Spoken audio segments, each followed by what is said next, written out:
This was a historic moment, or rather, a historically shameful moment.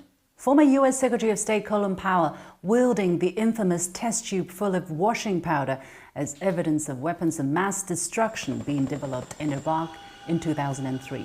They never found any before or after the war, but the US invaded Iraq anyway. That moment is looming large again in front of us.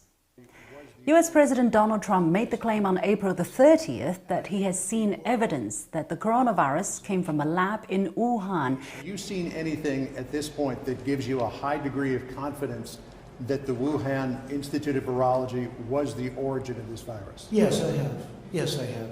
On May the 3rd, when asked on ABC News whether he believes the virus was man-made or genetically modified. Do you believe it was man-made or genetically modified? Look, the best experts so far seem to think it was man-made. I have no reason to disbelieve that at this point. The next day, President Trump reportedly retracted from his early claim, saying he meant the virus got out of Wuhan, not the lab specifically. The World Health Organization responded. No, we have not received any data or specific evidence from the US government relating to the purported origin of the virus. So, from our perspective, this remains speculative. The weight of evidence, nothing's conclusive. The weight of evidence is that it was natural and not man-made.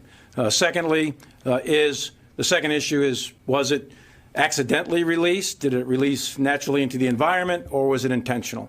We don't have conclusive evidence in any of that, but the weight of evidence is that it was probably not intentional. The third issue is location. Did it come out of the virology lab in Wuhan? Did it occur in the wet market there in Wuhan? Did it occur somewhere else? And the answer to that is we don't know. A day later, Mike Pompeo admitted the US can't be sure that the virus originated from a lab in Wuhan, despite significant evidence. So what's behind this constant self-contradiction? Don't they hear, don't they understand how ridiculous they sound? My answer is no and yes. Pathological liars just don't hear themselves. But for this administration, they must know they have to speak gibberish in order to muddy the waters and keep the discourse away from the real issues. Their goal is to deceive people in the US and around the world, to keep them divided and angry, using their baton of lies to make sure people just look the way this administration wants them to. Otherwise, people will immediately notice the big suspicious lump under the carpet where the administration is standing on. How did 77,000 people lose their lives already? What kind of responsibility must they shoulder? President Trump was briefed on the outbreak on January the 23rd, so how come the death toll is the highest in the world?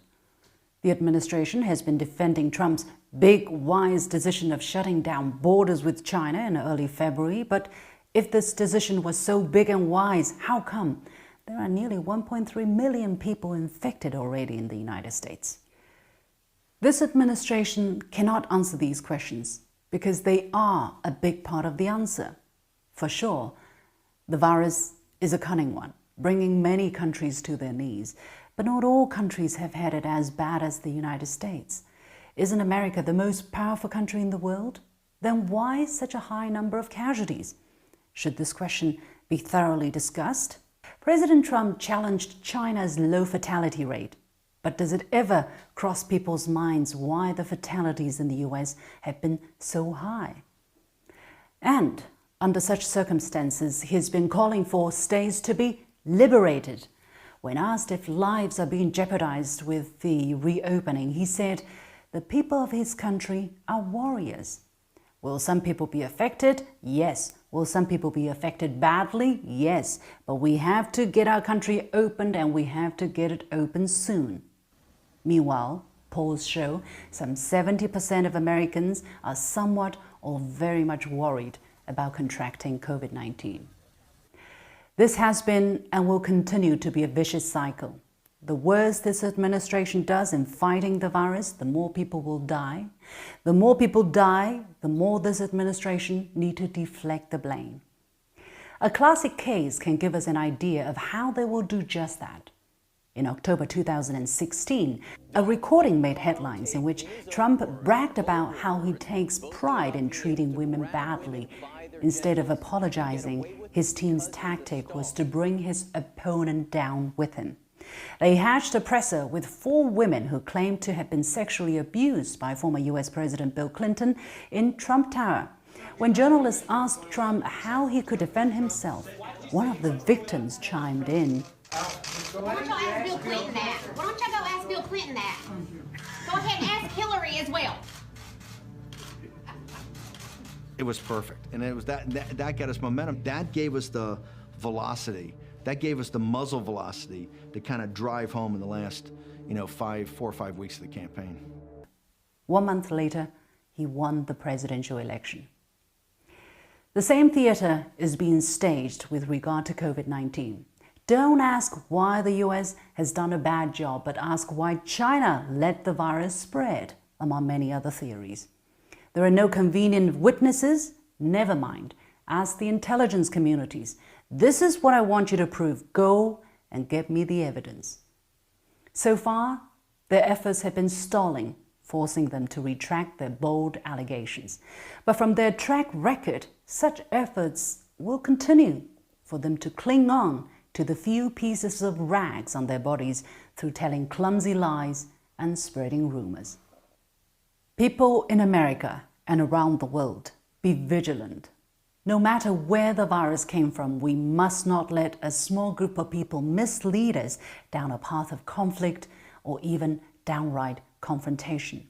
The image of Colin Powell wielding that infamous test tube is not just an eternal moment of shame for his decorated career, but for all those who agreed with him, who applauded him, who followed him, who didn't actively oppose him, or who simply gave him the benefit of the doubt. It's been a moment of shame which has cost mankind dearly. Don't let history repeat itself. And the American people, you are the first line of potential victims this time.